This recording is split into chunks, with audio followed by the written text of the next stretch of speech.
Have you ever noticed how being too nice can feel like carrying a beautiful lantern that illuminates everyone's path but your own? The weight grows heavier with each yes you offer, each need you prioritize above your own. Your shoulders bend, not from strength but from invisible burdens, expectations you never agreed to bear, boundaries you never dared to draw.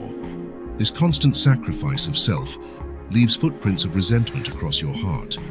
The kindness meant to connect you to others has instead disconnected you from yourself.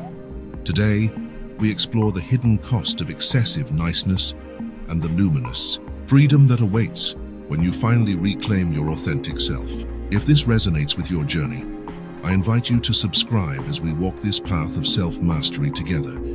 We are taught from childhood that kindness is a virtue, that giving is noble, that selflessness is the path to goodness. And there is wisdom in this teaching. But wisdom, like water, can nourish or drown depending on its measure. The nurse who arrives early and leaves late, who covers shifts when colleagues call in sick, who listens to patients' fears long after her shift has ended, her compassion is admirable. But when this same nurse misses her best friend's wedding because she couldn't say no to yet another request, has her kindness served her life's purpose? Has her generosity enriched or impoverished her existence? This pattern repeats across countless lives. The colleague who accepts additional projects while already drowning in deadlines, the parent who fulfills every family obligation while their own dreams gather dust, the friend who listens to everyone's problems but whose own voice remains unheard. What happens to a person who constantly prioritizes others' needs above their own? Like water diverted into too many channels, they become shallow everywhere, deep nowhere. Their presence becomes a fragile wisp, visible to all but substantial to none. When you habitually place yourself last, you communicate a powerful message, not just to others, but to yourself. My needs matter less. My time is less valuable. My dreams can wait. This silent contract with the world erodes your sense of worth more effectively than any external criticism ever could. You become invisible, first to others, then most tragically to yourself. In the Shaolin tradition, we recognize that true strength flows from integrity, being whole, undivided. When your actions align with your values, when your external life reflects your internal truth, you cultivate power that ripples through every aspect of your existence. But this alignment requires the courage to acknowledge your own needs as worthy of attention. Ask yourself, when was the last time you honored your own needs without guilt? When did you last draw a boundary that protected your energy rather than everyone else's comfort? The path to reclaiming your authentic self begins with this radical honesty. Niceness that costs you your essence is not kindness. It is a form of self-abandonment disguised as virtue. The inability to say no without guilt is perhaps the heaviest chain worn by those trapped in excessive niceness. This simple word, just 2 letters, becomes loaded with fear, anxiety, and misplaced shame. Each avoided no becomes another brick in the prison you build around your authentic self. Consider how you feel when someone asks something of you. Does your stomach tighten? Does your breath become shallow? Do you immediately calculate not what is best for your well-being, but how to avoid disappointing the asker? These physical responses are your body's wisdom speaking, often more honestly than your words. I once met a man who had built a successful business but was gradually burning out. When I asked about his daily schedule, he revealed that his calendar was entirely controlled by others' requests. I can't say no, he explained. People count on me. When I asked who he counted on to protect his energy, his eyes revealed the truth. He had never considered himself worthy of such protection. The chronic stress of always saying yes creates a reservoir of resentment that eventually poisons even your most genuine desires to help others. Like the nurse who missed her friend's wedding, your yes becomes less about generosity and more about avoiding the discomfort of boundaries. Every time you say yes when your spirit whispers no, you create an internal conflict. Your conscious mind proceeds with the commitment, while your deeper self resists. This division requires energy to maintain, energy diverted from creativity, joy, and authentic connection. In the Shaolin approach to self-mastery, we understand that saying no is not merely about rejection. It is about discernment and integrity. It is about acknowledging the finite nature of your energy and directing it with wisdom rather than fear. Saying no to what depletes you creates the space to say yes to what nourishes you. This is not selfishness, but self-respect, the foundation upon which genuine generosity is built. Notice how your body responds to the idea of saying no to something that doesn't serve you. Does tension arise? This is the residue of old conditioning, not evidence of wrongdoing. In this tension lies the opportunity for growth. Practice speaking your no first in small matters, feeling how the word forms in your mouth, noticing how the world continues to turn, even when you prioritize your well-being. Start with low-risk scenarios, declining an optional social event when you need rest, or refusing an extra task when your plate is already full. With each boundary you draw, you reclaim a piece of your authentic self from the shadow of excessive niceness. Vague or non-existent personal boundaries invite a particular form of suffering, the slow erosion of self through constant incursion. Like a home without doors where anyone may enter at any time, you become a space defined by others' needs rather than your own essence. The person trapped in excessive niceness often believes boundaries will damage relationships. In reality, undefined boundaries create the conditions for exploitation, resentment, and eventually relationship breakdown. The irony is painful.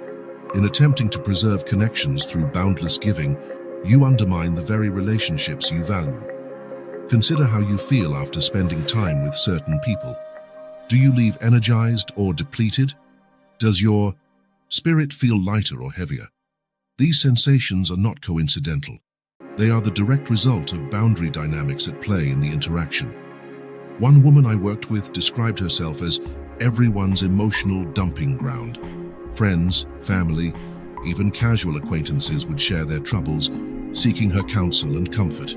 While she valued being trusted, she recognized a pattern. These same people rarely asked about her life or offered support in return. Without clear boundaries, she had become a one-way channel for others' emotional needs, while her own went unaddressed. Burnout is not simply fatigue. It is what happens when you repeatedly override your internal limits. Your body and spirit have natural rhythms, natural capacities.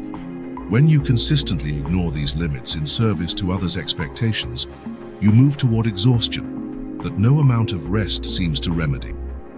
In the Shaolin practice, we recognize that true compassion includes self-compassion. The martial artist who understands their capabilities and limitations moves with greater effectiveness than one who overestimates or ignores their capacity. Similarly, the person who acknowledges and honors their emotional and energetic boundaries serves others more authentically than one who pretends to have no limits. Establishing boundaries begins with self-awareness. What activities drain you? What relationships leave you feeling diminished? What requests trigger resentment rather than generosity? These responses contain valuable information about your limits, information that deserves your attention. Once you identify these patterns, the next step is communication. Clear, compassionate. Boundary setting is not about accusation, but about honesty. I care about you and I also need to protect my energy conveys both connection and limitation. I can help with this specific task, but not with everything. Acknowledges both generosity and constraint. Remember that others may initially resist your boundaries, especially if they have grown accustomed to your boundless availability. This resistance is not evidence that your boundaries are wrong. It is simply the natural friction that occurs when patterns shift. With consistency and clarity, new, healthier dynamics will emerge. Perhaps the most insidious aspect of excessive niceness is its frequent connection to validation seeking. The constant need for others' approval becomes both the motivation for self-sacrificing behavior and the reward that temporarily soothes the discomfort of self-abandonment. This creates a dangerous cycle. You seek external validation through people-pleasing behaviors. This validation provides temporary relief from insecurity. But because it depends on others' responses, rather than your own self-acceptance, the relief fades quickly. The insecurity returns, driving more people-pleasing behaviors, perpetuating the cycle. I remember working with a talented artist who constantly changed her creative direction based on others' feedback. When her work received praise, she felt momentarily validated. When it drew criticism, she immediately altered her approach. After years of this pattern, she realized a painful truth. She had no idea what her authentic artistic voice sounded like. In constantly conforming to external expectations, she had lost connection with her own creative compass. The approval of others is inherently unstable. People's opinions change, their moods fluctuate, their attention shifts. Building your sense of worth on such shifting ground guarantees insecurity. More fundamentally, when you make others' opinions the measure of your value, you surrender your power. You become like a leaf blown by winds you cannot control, rather than the tree rooted in its own being. In the Shaolin approach to self-mastery, we cultivate inner stability, the ability to remain centered regardless of external circumstances. This stability comes not from controlling others' perceptions, but from developing an unshakable relationship with yourself. This journey begins with observing the validation-seeking pattern without judgment. Notice when you adjust your behavior to please others. Recognize when you apologize unnecessarily. Become aware of how often you check for others' approval through their words, facial expressions, or other responses. Then gradually shift your focus inward. After making a decision, ask yourself, does this choice align with my values? Does it honor my needs and capabilities? These questions redirect your attention from external validation to internal integrity. Practice sitting with the discomfort that arises when you act from authenticity rather than approval-seeking. This discomfort is not a signal to return to people-pleasing. It is the natural sensation of growth, of muscles long unused beginning to strengthen. The fear of conflict drives much of excessive niceness. You swallow your truth, suppress your needs, and accommodate unreasonable demands, all to avoid the discomfort of potential disagreement. But this avoidance creates a painful paradox. In fleeing external conflict, you internalize it. The words unspoken don't simply disappear, they echo in your mind, creating internal tension. The boundaries unclaimed don't dissolve, they collapse inward, creating self-doubt. The authenticity sacrificed doesn't vanish. It transforms into resentment that poisons even your sincere interactions. I once worked with a manager who prided himself on maintaining harmony in his team. He never delivered difficult feedback, never addressed performance issues, never challenged problematic behavior. The result was not true harmony, but superficial peace, covering deepening dysfunction. Team members began avoiding each other, productivity declined, and eventually, key staff resigned. What appeared as conflict avoidance was actually conflict postponement with escalated consequences. The same pattern plays out in personal relationships. The partner who never expresses dissatisfaction until erupting in disproportionate anger. The friend who agrees to plans they secretly dread, then cancels at the last minute. The family member who endures boundary violations until cutting contact entirely. In each case, the fear of immediate conflict creates the conditions for more serious rupture. This pattern reflects a fundamental misunderstanding of harmony. True harmony is not the absence of tension, but the balanced expression of diverse elements. In music, harmony comes not from identical notes, but from different notes in constructive relationship. Similarly, in human connections, authentic harmony emerges from honest interaction, not suppression of difference. In Shaolin practice, we recognize that confronting challenges directly, with appropriate technique and centered awareness, builds strength. Avoiding challenges creates weakness. The martial artist who never faces an opponent never develops true skill. Similarly, the person who never engages in honest, potentially uncomfortable conversations never develops authentic relationship capabilities. Learning to engage constructively with conflict begins with recognizing its value. Conflict, approached consciously, reveals important information. about your needs, others' expectations, and the gap between current reality and desired outcomes. Without this information, growth remains limited. Next, develop the skills to engage conflict productively. Speak from observation rather than accusation. I notice we have different expectations about this deadline rather than "you always demand." Impossible timelines. Express your needs directly.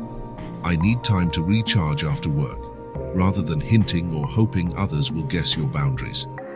Listen to understand different perspectives, not simply to formulate your response. Remember, that authentic communication doesn't guarantee agreement. It offers something more valuable: clarity. Even when others disagree with your position, expressing it honestly creates the foundation for genuine, rather than illusory, connection. Suppressed feelings don't disappear. They accumulate. Each unacknowledged frustration, each unexpressed need, each swallowed objection becomes part of an emotional reservoir that eventually overflows in ways you cannot control. This suppression creates a particular form of suffering: silent resentment. You continue to perform niceness while internally accumulating grievances. This division between outer behavior and inner experience is exhausting to maintain and ultimately unsustainable. The consequences emerge in various forms, sometimes as unexpected emotional outbursts disproportionate to the triggering event, sometimes as passive-aggressive behavior, helping but with subtle punishment embedded in the assistance, sometimes as complete withdrawal, emotional shutdown that protects you from further demands, but also blocks genuine connection. I worked with a woman whose mother had consistently violated her boundaries throughout adulthood, dropping by unannounced, offering unsolicited advice, criticizing her choices. Rather than expressing her frustration directly, this woman accommodated her mother's behavior while complaining privately to friends. The resentment grew until she found herself unable to enjoy any interaction with her mother, even when no boundary violations occurred. The accumulated poison had contaminated the entire relationship. This pattern illustrates a crucial truth. Authenticity is not simply a matter of self-expression. It is essential to sustainable relationships. When you consistently override your genuine responses to maintain superficial peace, you undermine the possibility of real connection. In Shaolin practice, we understand the importance of regular release of tension, of energy, of emotion. Just as physical tension unreleased creates injury, emotional tension suppressed creates psychological harm.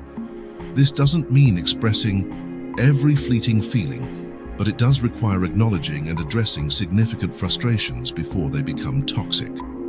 Breaking this pattern begins with permission, allowing yourself to recognize and validate your own frustrations without immediate self-judgment.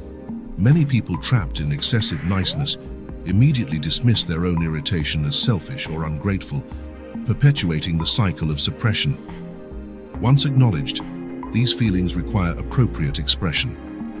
This might involve direct, compassionate communication. When this happens, I feel frustrated because it might involve journaling to clarify your thoughts before addressing them with others. It might involve physical release through exercise or other embodied practices that discharge accumulated tension.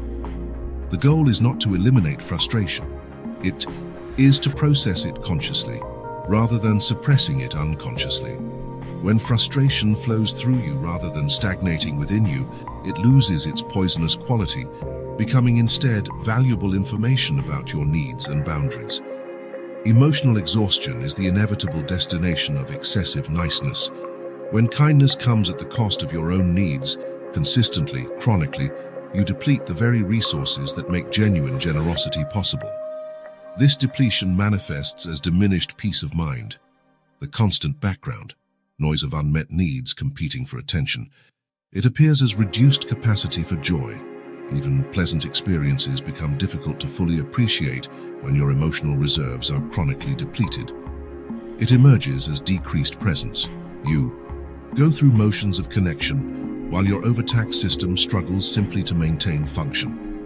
I witnessed this pattern in a dedicated teacher who volunteered for every committee, stayed late helping struggling students, and spent weekends creating additional resources. His dedication was admirable, but over time his passion visibly diminished. The enthusiastic educator became mechanistic, his creative approaches replaced by routine. What appeared as burnout was actually the natural consequence of giving without replenishment. This pattern reflects a fundamental misunderstanding of kindness. True kindness is not measured by self-sacrifice, but by authentic presence and intentional action. When you give from obligation or fear rather than genuine choice, what you offer is diminished in quality, even if excessive in quantity. In Shaolin philosophy, we recognize that true strength comes from balanced energy, neither excessive nor deficient. The practitioner who trains without adequate rest eventually becomes injured rather than stronger. Similarly, the person who gives without replenishment eventually offers shadows of kindness rather than its essence. Breaking this pattern requires a paradigm shift, from seeing self-care as selfish to recognizing it as essential. Just as you would not expect a well to provide water without being replenished by rain, you cannot sustainably offer to others without nourishing yourself. This nourishment takes many forms. Physical self-care, adequate rest, nutrition, movement, creates the foundation for emotional resilience. Boundaries, clear limits that protect your energy, maintain your capacity for genuine, rather than resentful giving. Meaningful activities that connect you to purpose and joy replenish your spiritual resources, making your kindness an overflow rather than a depletion. Most importantly, this shift requires releasing the false dichotomy between self-care and care for others. When you maintain your well-being, you become capable of more authentic, sustainable generosity. Your kindness gains quality and longevity, even if its quantity becomes more measured. As we conclude our exploration of excessive niceness and the path to authentic selfhood, I invite you to turn inward with these questions. When do you feel most at peace, truly at ease in your own being? What activities, environments, or relationships nourish rather than deplete you? What yes in your life needs to become a no? Where have you overextended beyond your true capacity or desire? What would change if you believed your needs were as worthy of attention as others? How might your relationships transform if built on mutual respect rather than one-sided accommodation? What small boundary could you establish today? A single step toward reclaiming your authentic self. These questions have no universal answers. Their value lies in the self-knowledge they cultivate. The answers that emerge from your reflection become compass points guiding you toward greater integrity, more sustainable relationships, and deeper peace. Remember that reclaiming your authentic self is not a destination, but a practice. There will be moments of clarity and confidence, followed by old patterns reasserting themselves. This oscillation is not failure, it is the natural rhythm of growth. With consistent attention and compassionate persistence, the path toward authenticity becomes increasingly clear. True kindness to yourself and others emerges not from erasing your needs, but from honoring them. Not from wearing a mask of agreeability, but from showing up with integrity. Not from fearful compliance, but from conscious choice. Begin where you are. Choose one small area to practice authentic self-expression.